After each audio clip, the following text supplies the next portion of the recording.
The morning sun barely touched the tall iron gates as Rosa pushed them open with both hands. They creaked the way old things do, like they were complaining about being disturbed.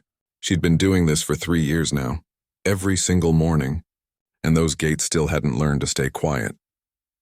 The mansion stood at the end of a long driveway, covered in ivy that seemed to grow thicker every month. It was the kind of house people drove past slowly, wondering who lived there and what secrets hid behind those dusty windows. The truth was simpler and sadder than anyone guessed. Nobody lived there at all. Well, nobody except Rosa. She was 28 years old, though some days she felt twice that age. Her hands were rough from cleaning, her back ached from lifting heavy buckets, and her knees protested every time she climbed the mansion's endless stairs. But she needed this job. The pay was decent, the room was free, and most importantly, nobody bothered her here. The mansion belonged to a man named Daniel Westbrook. Rosa had never met him. Not once in 3 years. She'd seen his picture in old newspapers, though, back when the library still had them on display. He was some kind of tech genius who'd made millions before he turned 30. The mansion had belonged to his grandmother, a famous pianist from way back when. She'd died 5 years ago and Daniel had inherited everything, but he never came to visit, never called to check on the place. He just paid Rosa's salary every month through his lawyer and left her alone. At first, Rosa thought it was strange. What kind of person owned a beautiful mansion and never visited? But after a while, she stopped wondering. Rich people were different. They had so many houses, so many cars, so many things that nothing felt special anymore. This mansion was probably just a line item on some spreadsheet to Daniel. Property number 7. Another thing to pay taxes on. For Rosa, though, this place had become something else entirely. It was her refuge, her sanctuary.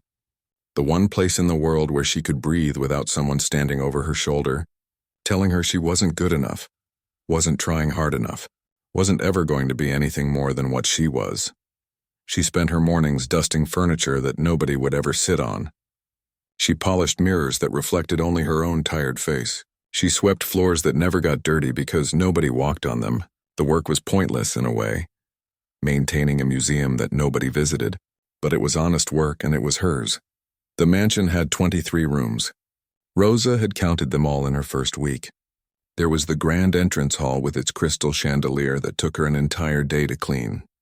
There was the dining room with a table that could seat 16 people, though it probably hadn't seen a dinner party in decades. There were bedrooms with beds made up in sheets that smelled like lavender and thyme. There was a library with thousands of books, their spines cracked and faded, full of stories about people who lived more interesting lives than hers. And then there was the music room. Rosa saved that room for last every day. It was on the east side of the mansion, where the afternoon light came through tall windows and painted everything gold. In the center of the room stood a grand piano, a Steinway from the 1920s. The lawyer had told her it was worth more than most people's houses. Rosa believed it. Even under its dust cover, even with years of neglect, the piano looked like something from a dream. The first time Rosa had uncovered it, her hands had trembled. She'd grown up in a neighborhood where music came from car radios and street performers, not from instruments that cost 6 figures. Her mother had cleaned houses just like she did now. Her father had disappeared before she was old enough to remember his face. There had never been money for piano lessons, never been space in their tiny apartment for anything as impractical as a musical instrument. But Rosa had always loved music. As a child, she'd pressed her nose against the window of a music school on her way home, watching other kids learn to play. She'd taught herself to read music from library books, humming the notes because she had no way to hear them. When she was 16, she'd found an old keyboard at a yard sale. It was missing 3 keys and the sound was tinny and wrong, but she'd saved for 3 months to buy it. Her mother had been furious. "We need food, not noise," she'd said. Rosa had kept the keyboard anyway, hidden under her bed, practicing with the volume turned down so low she could barely hear it herself. She'd taught herself to play slowly, clumsily, learning from YouTube videos on borrowed phones and cheap headphones. It wasn't much. It wasn't real training. But it was something. When she'd found this piano in the mansion, dusty and silent, it felt like fate had finally remembered she existed. The first time she'd actually played it, she'd been terrified. What if the lawyer found out? What if there were cameras? What if she broke something that cost more than she'd earned in her entire life? But the mansion was so quiet, so lonely, and the piano was just sitting there, waiting. It seemed cruel to let it go unplayed. So one evening, after she'd finished all her cleaning, Rosa had sat down on the bench. Her heart had pounded so hard she could hear it in her ears. She'd lifted the cover, revealing the keys black and white and perfect, and then she'd played. The sound that came out was nothing like her cheap keyboard. It was rich and full and alive. It filled the room, filled the whole mansion, filled something inside her that had been empty for as long as she could remember. Rosa had cried that first time, her tears falling onto the keys as her fingers moved across them. After that, she played every evening. It became her routine, her ritual, her one piece of happiness in days that were otherwise gray and repetitive. She'd finish her work, make herself a simple dinner in the vast empty kitchen, and then she'd go to the music room. She'd light a few candles because the overhead lights felt too harsh, too revealing, and then she'd play for hours. She taught herself from the sheet music she found in the library. The grandmother who'd owned this place had been a real pianist, and her collection was incredible. Chopin, Rachmaninoff, Debussy, Beethoven, names Rosa had only read about, music she'd never imagined she'd be able to play. But slowly, note by note, she learned. Her fingers grew stronger. Her timing improved. The music that had once been hesitant and broken began to flow. She wasn't perfect. She knew that. Real pianists trained for years at fancy schools, had teachers who corrected their posture and their technique. Rosa just had herself this piano and the ghosts of music and old sheets of paper. But when she played, none of that mattered. When her fingers touched those keys and the music poured out, she wasn't a caretaker cleaning a house for a man who'd never see it. She wasn't poor or forgotten or invisible. She was something else, something more. The piano became her secret, her treasure, her one rebellion against a life that had given her so little choice. Every evening, as the sun set and the mansion filled with shadows, Rosa would sit at that beautiful instrument and play. She played the sadness of long days spent alone. She played the anger of knowing she'd never had the chances other people took for granted. She played the hope that maybe somehow life would surprise her. She never imagined that someone might be listening, never imagined that her secret was about to change everything. The mansion had been empty for so long it seemed impossible that it would ever be anything else. But life has a way of proving us wrong when we least expect it. And for Rosa, everything was about to change in ways she couldn't begin to imagine. The music she played in solitude was about to bring someone to her door, someone who would hear her play and see her differently than anyone ever had before. The gates would creak open again soon. But next time it wouldn't be just Rosa pushing through them. The black car appeared on a Tuesday afternoon, cutting through the rain like a knife. Rosa was in the kitchen, scrubbing the stove that never got used when she heard the sound of tires on gravel. Her first thought was that the lawyer had finally decided to check on the place. Her second thought was panic. Had someone complained about something? Was she being let go? She dried her hands quickly and rushed to the front window, peeking through the curtain. The car was expensive, the kind that cost more than she'd earned in 5 years. The driver's door opened and a man stepped out. Even from a distance, Rosa could tell he was exhausted. He stood there in the rain for a long moment, staring up at the mansion like he was trying to remember why he'd come. He was tall, dressed in an expensive suit that was now getting soaked, and he moved with the careful control of someone who was barely holding himself together. Daniel Westbrook. It had to be. After 3 years of cleaning his house, 3 years of living in his space like a ghost, she was finally going to meet him. Rosa's stomach twisted into knots. She wasn't prepared for this. The mansion was clean, yes, but what if he found fault with something? What if he decided he didn't need a caretaker anymore? She needed this job. She needed the money, the room, the quiet space to exist without the world crushing down on her. She watched him grab a single bag from the back seat and walk toward the front door. He didn't hurry, even though the rain was coming down harder now. When he reached the door, he just stood there, his hand on the knob, like he was gathering courage to go into his own house. Rosa stepped back from the window and tried to calm her racing heart. She smoothed down her work clothes, knowing they looked shabby and worn, but having nothing better to change into. This was it. Whatever happened next would determine her future. The front door opened and Daniel stepped inside, dripping water onto the marble floor Rosa had polished just that morning. He set his bag down and looked around the entrance hall like he was seeing it for the first time. Or maybe like he was seeing it for the last time. There was something broken in his expression. Something that made him look older than the pictures she'd seen. Rosa cleared her throat softly. "Mr. Westbrook." He turned, and for a moment he just stared at her like he'd forgotten other people existed. Then something like recognition crossed his face. "You must be Rosa, the caretaker." "Yes, sir." She clasped her hands in front of her, trying not to fidget. "I didn't know you were coming." "The lawyer didn't call. He doesn't know I'm here." Daniel's voice was flat, empty of emotion. "Nobody knows I'm here. That's the point." There was an awkward silence. Rosa didn't know what to say. Should she offer to make coffee? Ask if he needed anything? Leave him alone? The rules of being a caretaker hadn't covered what to do when the owner suddenly appeared after years of absence. "The house looks good," Daniel said finally, glancing around. "Clean." "Thank you, sir. How long have you been here?" 3 years. He nodded slowly like he was trying to process information through a fog. 3 years, right, that's what the lawyer said. He ran a hand through his wet hair. "I'll be staying for a while.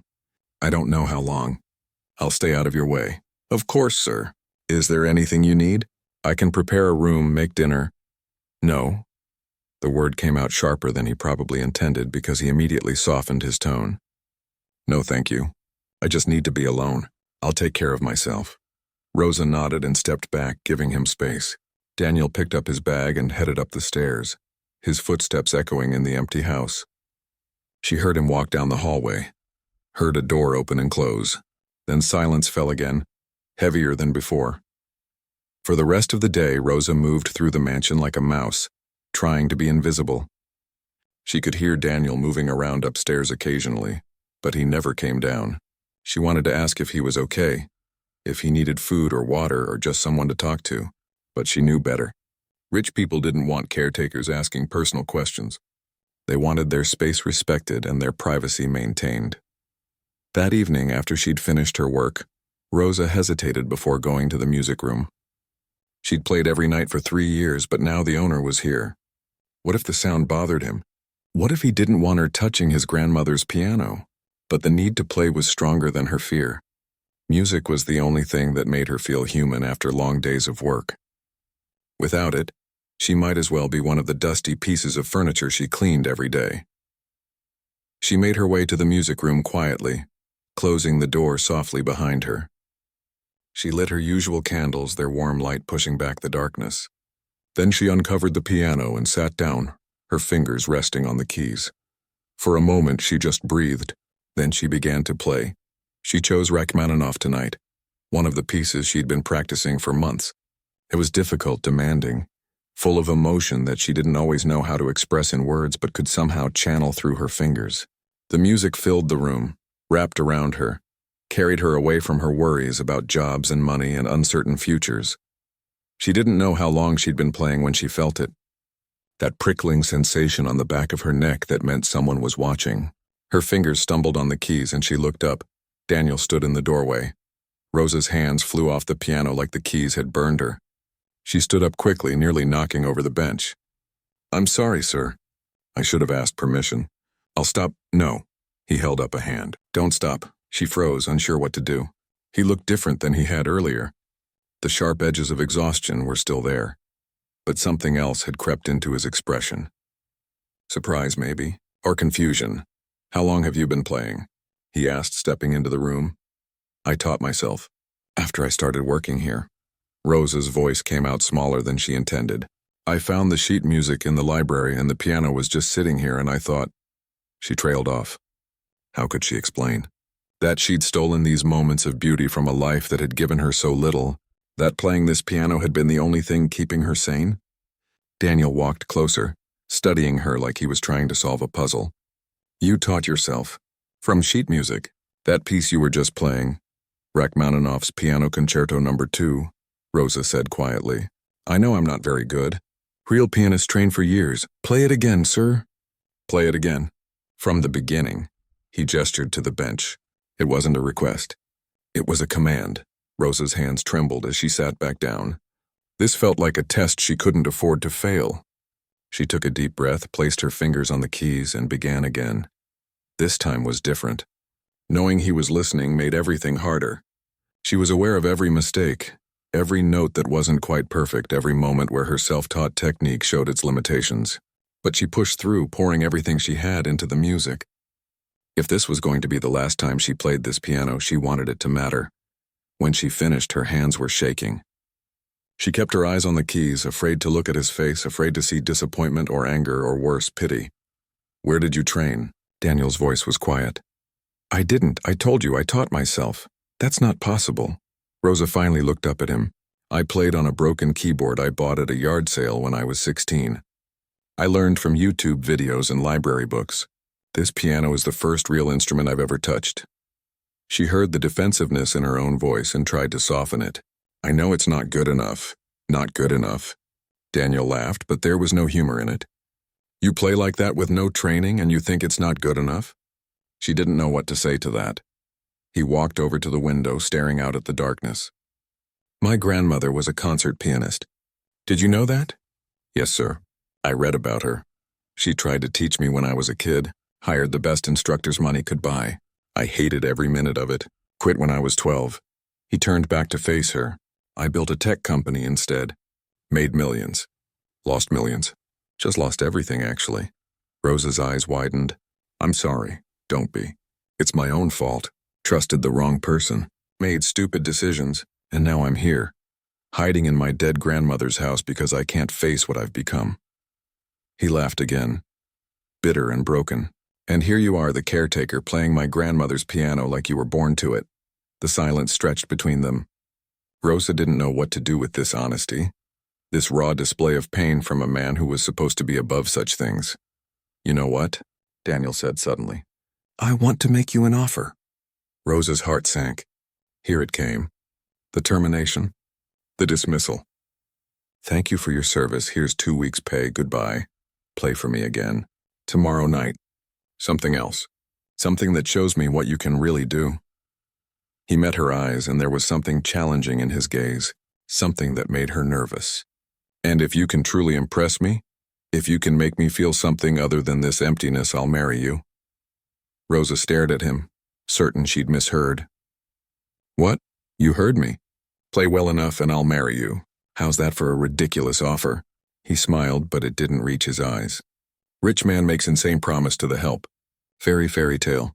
You're not serious. Maybe I am. Maybe I'm not. Maybe I've lost my mind along with my company." He shrugged. "But I am serious about wanting to hear you play again. Tomorrow night. I'll even bring a judge. My friend Vincent. He's an actual concert pianist. He'll tell me if you're really as good as you sounded tonight or if I'm just desperate for beauty in an ugly world." Rosa's mind was spinning. This couldn't be real. People didn't make offers like this. Rich men didn't propose marriage to poor caretakers as some kind of game or test. "And what if I say no?" she asked carefully. "Then nothing changes. You keep working here, I'll stay out of your way, and we'll both go back to pretending we don't exist." He started walking toward the door, then paused. "But you won't say no. Because you want to prove yourself. You want someone to finally see that you're more than a caretaker scrubbing floors. You want to be seen." He was right, and she hated that he was right. She did want to be seen. For 3 years, she'd been invisible. Before that, her whole life had been invisible. And here was someone offering her a chance, however strange and uncertain, to show what she could do. "Okay," Rosa heard herself say. "Tomorrow night?" Daniel nodded once and left the room.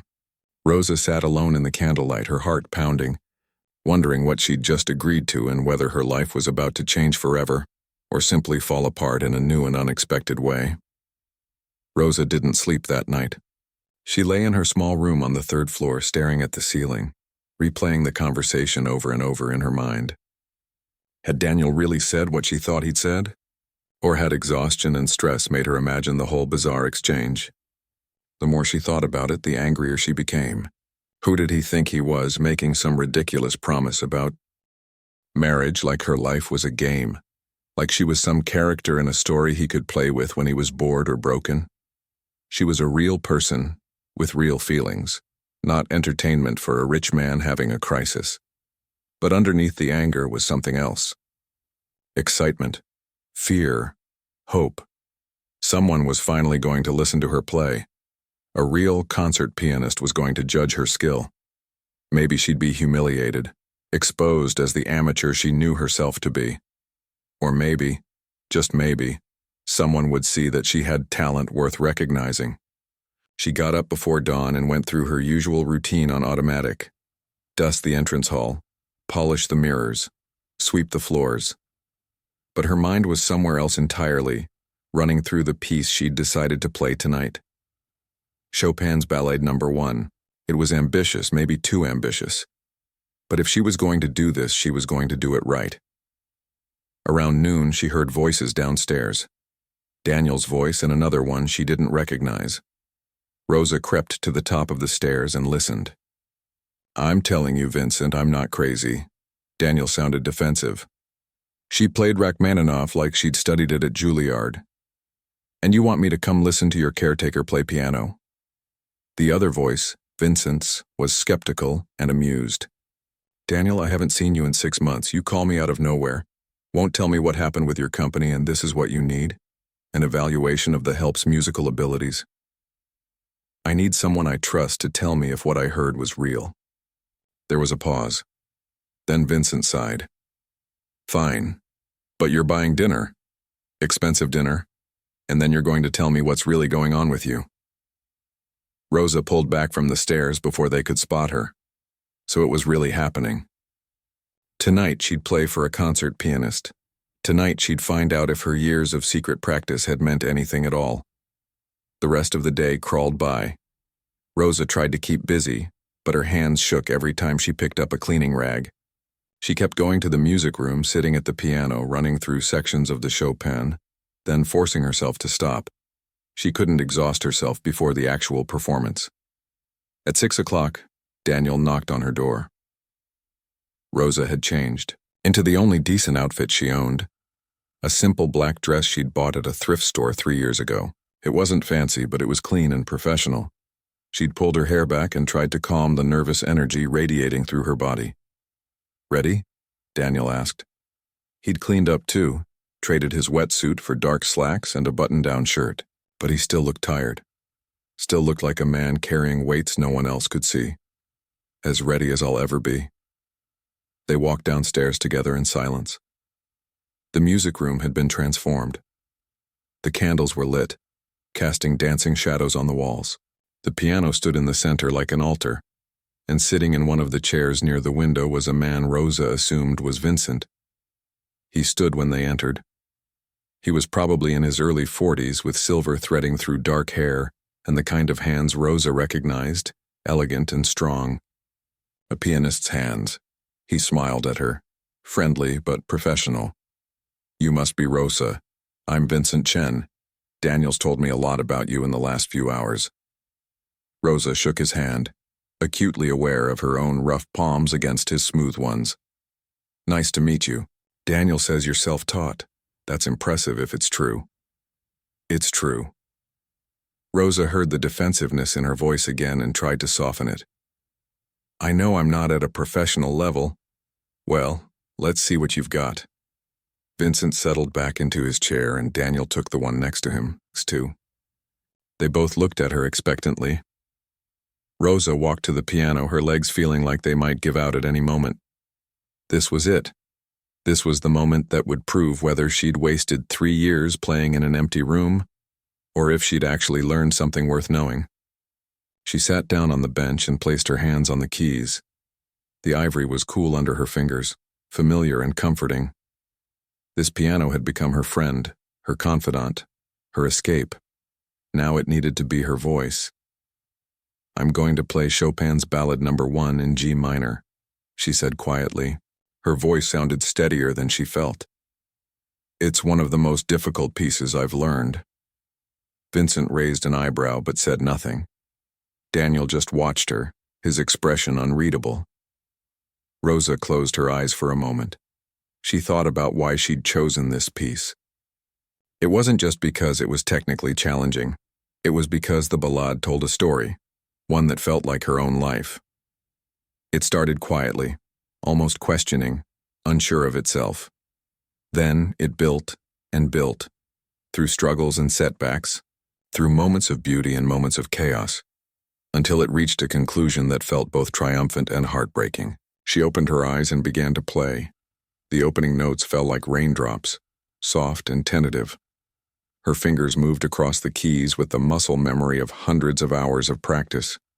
She'd played this piece so many times in this empty room, alone with only the walls to hear her. But now, with two people listening, every note felt magnified, important, terrifying. As she moved into the first section, she forced herself to forget about the audience.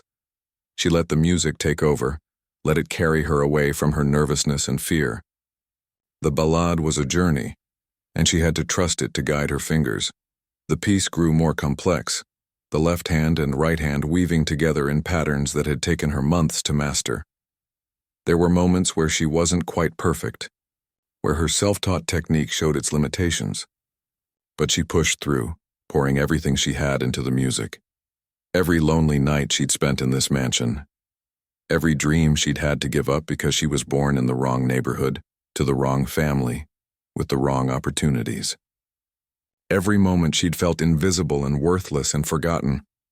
All of it went into the piano. The music swelled and crashed like waves against rocks.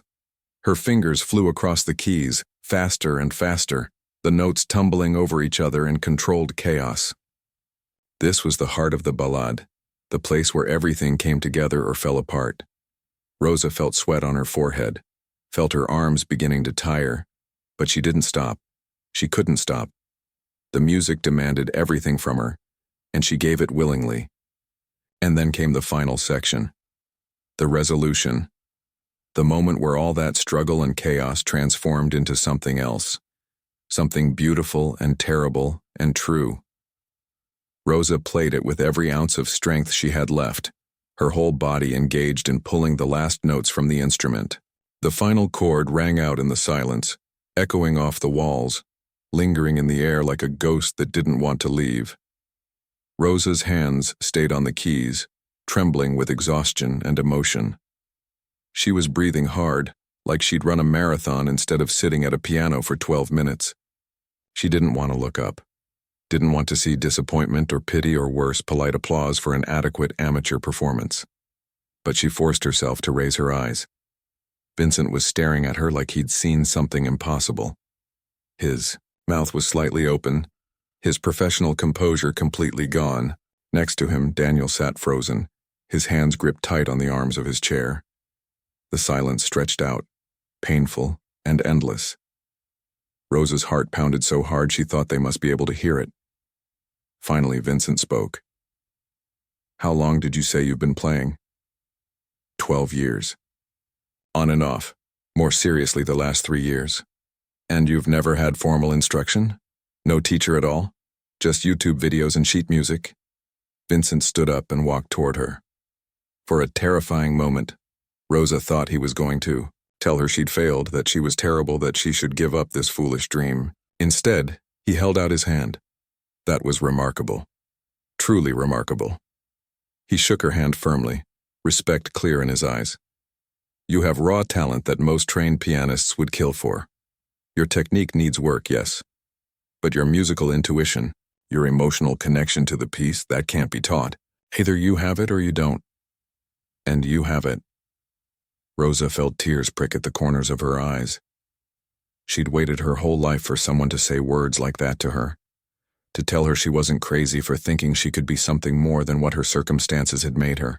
"Thank you," she managed to whisper. Vincent turned to Daniel. "I don't know what crazy promise you made her, but she earned it. Whatever it was, she earned it." Daniel stood slowly. He walked over to the piano, and Rosa saw that his eyes were red, like he'd been fighting back tears of his own. When he spoke, his voice was rough with emotion. "You were right yesterday. I was playing a game, being cruel because I was hurting and needed to lash out at something. Someone." He shook his head. "But you just played like your life depended on it, like music was the only true thing in a world full of lies. And I heard it. I felt it. For the first time in months, I felt something other than anger and emptiness." He looked at her directly, and Rosa saw that something had shifted in his expression. The mocking distance was gone. In its place was something raw and real. I made you a ridiculous promise last night. I said if you could impress me, I'd marry you. I was being cruel, treating you like entertainment. But you weren't performing for me, were you? You were sharing something precious, something true. And now I'm standing here and I realize that promise wasn't ridiculous at all. Rosa's breath caught in her throat. What are you saying? I'm saying I don't know anything anymore. My company's gone, my reputation's destroyed. I came here to hide, and instead I found someone who reminded me what it means to care about something beyond money and success. He ran a hand through his hair, frustrated with his own inability to express what he was feeling. I'm saying, give me time, let me get to know you. Let me understand who you are beyond this incredible thing you can do. And maybe, if you can stand being around a broken man trying to figure out how to be whole again, we can figure this out together. Vincent cleared his throat from across the room. I'm going to step outside, you two need to talk. He nodded to Rosa. It was an honor to hear you play. If you ever want proper training, I know people. Teachers who would work with you, who would help you reach your full potential. After he left, Rosa and Daniel stood in the candlelit room, the piano between them like a bridge between two different worlds. I didn't do this for you, Rosa said finally. I didn't play to impress you or win some game. I played because music is the only thing I have that's mine. The only thing that makes me feel like I matter. I know, that's why it mattered. Daniel stepped closer. I've spent my whole life building things, buying things, accumulating success like it meant something, and then I lost it all in a week. One business deal gone wrong, one person I trusted who betrayed me, and everything fell apart. It made me realize I never had anything real to begin with. And you think I'm real? I think what you just did was real. I think the way you pour yourself into that piano is real. He smiled sadly. I don't know you yet, and you definitely don't know me, but I'd like the chance to change that. Rosa thought about all the reasons she should say no. He was unstable, grieving, making decisions from a place of pain. She needed this job, and getting involved with her employer was asking for trouble. They came from different worlds, had different experiences, probably wanted different futures. But then she thought about the way he'd listened to her play. Really listened. The way he'd heard something in her music that went beyond notes and technique. The way he'd looked at her like she was more than just the caretaker who cleaned his house. Okay, she said softly. But no more ridiculous promises. No more games. If we're going to do this, we do it honestly. Agreed. Daniel held out his hand, and after a moment Rosa shook it. Neither of them knew where this would lead. Neither of them could see the future waiting for them. But in that moment, in a candlelit room with a piano that had witnessed secrets and sorrows, and now something like hope, two broken people made a decision to try. The days that followed the performance felt strange and uncertain, like walking on ice that might crack at any moment. Daniel stayed at the mansion, and slowly, carefully, he and Rosa began to talk. It started with breakfast. Rosa had always eaten, alone in the kitchen after finishing her morning work.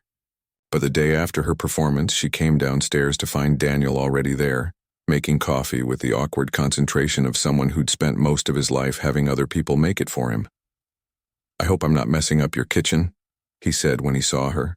I'm not great at this. Rosa almost smiled. It's your kitchen. Is it though? He poured 2 cups, handed her one. I've never even been in here before. You've probably spent more time in this house in 3 years than my family did in 3 generations. They sat at the small breakfast table, and for a while neither of them spoke. Finally, Daniel broke the silence. Tell me about yourself. The real story, not the employment file the lawyer showed me. Rosa wrapped her hands around the warm mug. What do you want to know? Everything. Start at the beginning. So she did. She told him about growing up in a neighborhood where sirens were a lullaby and locked doors were survival. About her mother working 3 jobs to keep them fed, coming home so tired she could barely stand. About teachers who looked right through her like she was invisible, who never saw potential worth nurturing. About the keyboard she'd bought at 16 and hidden under her bed like contraband. Music was my escape. she said quietly. When I played, I could imagine being someone else, someone who mattered, someone who had choices. Daniel listened without interrupting. When she finished, he was quiet for a long moment. Then he said, I grew up with everything. Private schools, tutors, any instrument I wanted. My grandmother tried so hard to teach me piano and I hated her for it. I thought it was a waste of time, something old people did. He laughed bitterly. I quit to focus on computers. That's where the real future was, right? That's where you could make actual money. You built a successful company. I built an empire on sand. I was so focused on growing faster, getting bigger, beating the competition that I didn't notice what was happening right under my nose. My business partner, the guy I trusted most in the world, was stealing from me, cooking the books, making deals behind my back. Daniel's hands tightened around his cup. By the time I found out, it was too late. The company collapsed, investors sued, partners ran, and I was left with nothing but debt and lawyers and the realization that I'd wasted years building something that never mattered in the first place. Rosa watched him, saw the pain etched in every line of his face. That's why you came here. I came here to hide, to figure out what to do next, or maybe to just disappear. He met her eyes. And then I heard you play, and something in me woke up. Something I thought I'd lost or maybe never had to begin with. The ability to care about something beautiful just because it's beautiful, not because it makes money or impresses people or wins some competition. Just because it exists, and it matters. Over the following days, their conversations deepened. Rosa learned about Daniel's grandmother, the famous pianist who'd filled this house with music and life. She learned about his parents who died in a car accident when he was 20, leaving him alone with more money than he knew what to do with. She learned about the pressure he'd felt to prove himself, to show the world he was more than just a rich kid who'd inherited everything. I wanted to earn it, he admitted one evening. They were in the library, surrounded by books neither of them was reading. I wanted people to respect me for what I built, not what I inherited. So I pushed and pushed, sacrificed everything, including my own happiness. And for what? So someone else could tear it all down? What will you do now? Rosa asked. I don't know. Start over, maybe. Do something different, something that actually means something. He looked at her. What about you? What do you want? If you could have anything in the world, what would it be? Rosa didn't have to think about her answer. I want to play. I want to study music properly. I want to be good enough that when people hear me, they feel what I feel. I want music to be my life, not just my escape from life. Then do it. It's not that simple. Training costs money. Real schools, real teachers, they're expensive. I can barely afford to live as it is. Daniel leaned forward. What if money wasn't an issue? Rosa tensed. I don't want charity. It's not charity. It's an investment. Vincent told me you have genuine talent. Rare talent. The kind that deserves to be developed. Let me pay for your training. No. The word came out harder than she intended. I appreciate it, but no. I won't be your project. I won't be the broken thing you fix to make yourself feel better. That's not what this is. Isn't it? Rich man, loses everything, finds poor caretaker with big dreams, decides to play savior. Rosa stood up. I've been invisible my whole life. I don't want to be visible only because someone wealthy decided I was worth noticing. She left the library, heart pounding, angry at herself for reacting so strongly. But the truth was, she was scared. Scared of depending on him. Scared of what would happen if he changed his mind. If he got bored. If his interest in her was just another thing he'd throw away when something shinier came along. Daniel gave her space for a full day. Then he knocked on her door late at night, when the house was dark and quiet. I'm sorry, he said when she opened it. You're right, I was being presumptuous, but I need you to understand something. I'm not trying to fix you. You're not broken. I'm the one who's broken. Rosa leaned against the doorframe, tired and emotionally raw. Then what do you want from me? Honestly, I don't know. Company, maybe. Someone who sees me as a person instead of a bank account or a business opportunity. Someone who understands what it's like to want something so badly it hurts. He ran a hand through his hair, frustrated. I made you a ridiculous promise about marriage and you probably think I'm insane. Maybe I am. But that night when you played, I felt something I haven't felt in years. Hope.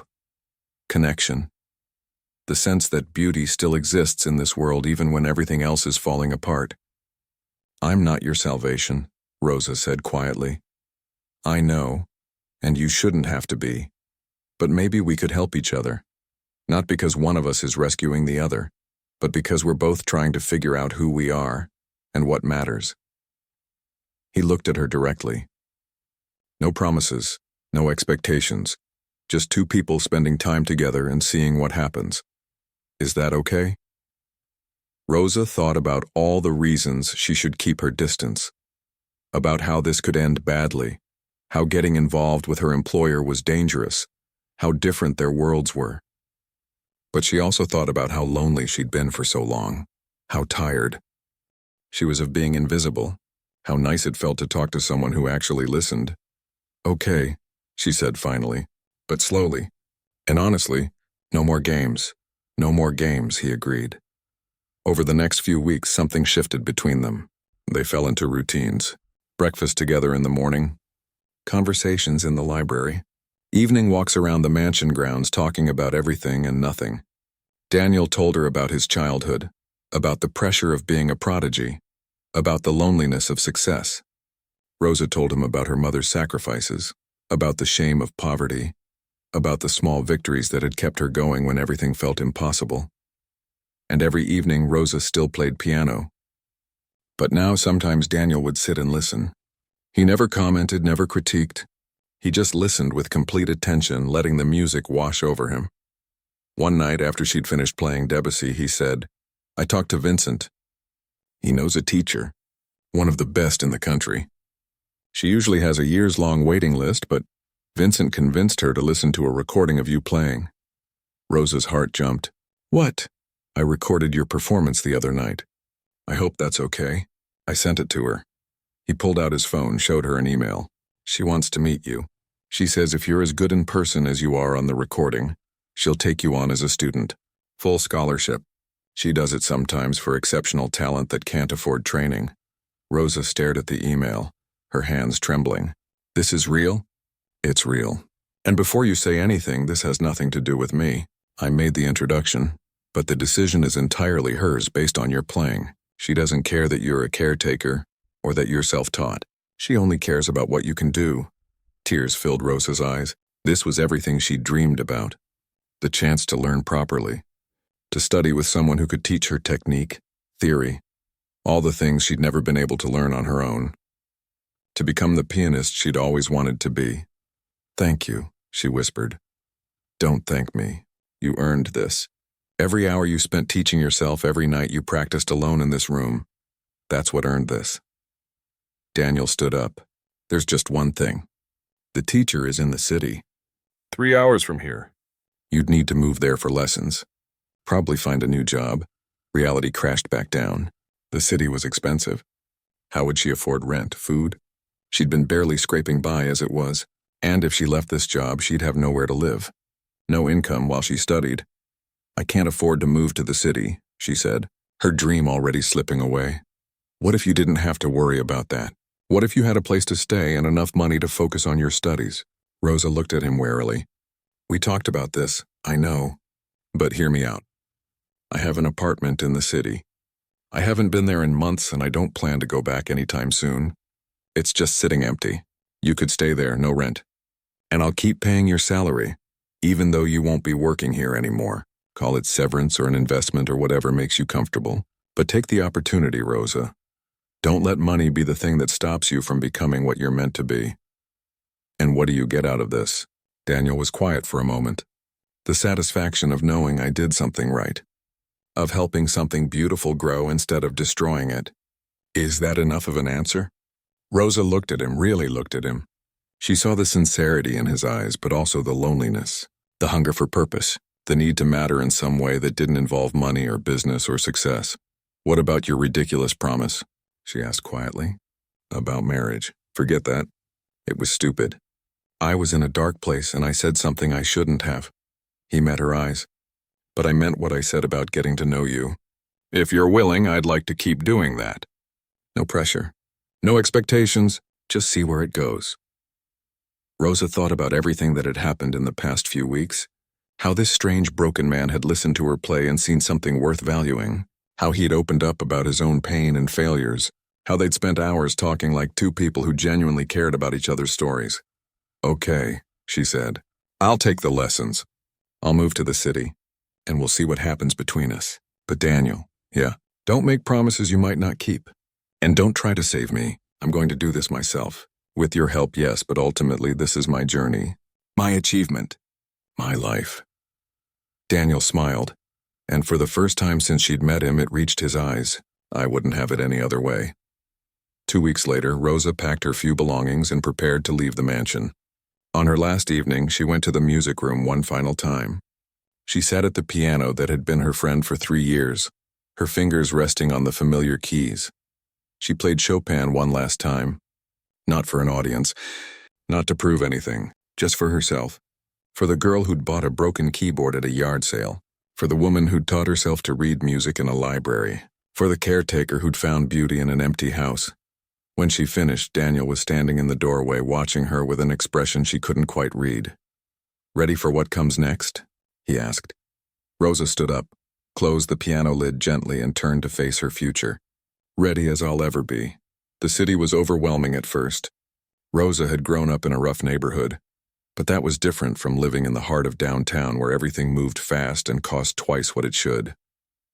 Daniel's apartment was in a building with a doorman and marble floors, the kind of place where Rosa felt like an imposter every time she walked through the lobby. The apartment itself was beautiful and cold. Modern furniture, expensive art on the walls, floor-to-ceiling windows overlooking the city, but it felt empty, like a hotel room, like no one actually lived there. Rosa tried to make it feel like home, adding small touches. A plant on the windowsill, her old sheet music spread out on the dining table, her cheap keyboard set up in the corner, even though she knew she'd be playing real pianos now. Her first lesson with Professor Catherine Wells was terrifying. The woman was in her 60s, with silver hair pulled back in a tight bun and eyes that seemed to see right through you. She lived in a brownstone filled with pianos, each one more beautiful than the last. When Rosa arrived, shaking with nervousness, Professor Wells led her to a Steinway concert grand and simply said, "Play." Rosa played the Chopin Ballade, the piece that had changed everything. When she finished, Professor Wells was silent for a long, agonizing moment. Then she said, "You have terrible posture. Your fingering is inconsistent. Your pedaling needs work. Your understanding of dynamics is instinctual but undisciplined." Rosa's heart sank. She'd known she wasn't good enough. However, Professor Wells continued, "You have something that cannot be taught. You have soul. You understand music not as notes on a page, but as a living, breathing thing. Most students take years to develop that understanding. Some never develop it at all. So here's what we're going to do. We're going to tear apart everything you think you know and rebuild it from the foundation. It will be hard. You will want to quit. You will cry and doubt yourself and wonder if this was all a mistake. But if you stick with it, if you trust the process, I will make you into the pianist you're meant to be." The lessons were brutal. Professor Wells was demanding, perfectionist, unforgiving of sloppy technique or lazy practice. She made Rosa play scales for weeks. Just scales over and over until her hands cramped and her mind went numb. Then arpeggios. Then simple exercises that felt insulting after playing Rachmaninoff. "You're learning the language," Professor Wells said when Rosa complained. "You've been speaking in broken sentences. Now I'm teaching you grammar." Rosa practiced 8 hours a day. Her fingers developed calluses. Her back ached. She fell into bed every night exhausted, dreaming of piano keys. But slowly, gradually, she felt something changing. Her playing became more controlled, more precise. The music she'd played on instinct was now grounded in technique, and the combination was powerful. Meanwhile, Daniel called every few days. At first, their conversations were awkward, both of them unsure what they were to each other. But gradually they fell back into the easy rhythm they'd found at the mansion. He told her about his attempts to rebuild his life. He'd started consulting for tech startups, using his experience to help young companies avoid the mistakes he'd made. It wasn't glamorous and it wasn't making him millions, but it was honest work that actually helped people. I forgot what that felt like, he admitted during one call. Being useful, making a difference in something real. I'm proud of you, Rosa said, and she meant it. How are the lessons going? They're killing me, but in a good way, I think. She told him about Professor Wells, about the endless scales, about the way her understanding of music was deepening. I'm learning that I knew nothing, but also that I had something worth building on. That sounds exactly right. 3 months into her training, Daniel visited the city. They met at a small coffee shop near the apartment, and when Rosa saw him, her heart did something complicated in her chest. He looked better than the last time she'd seen him. The haunted exhaustion was gone from his eyes. He'd gained some weight back, lost the gaunt look of someone who'd forgotten to eat. He looked like himself again, or maybe like a better version of himself. You look good, she said.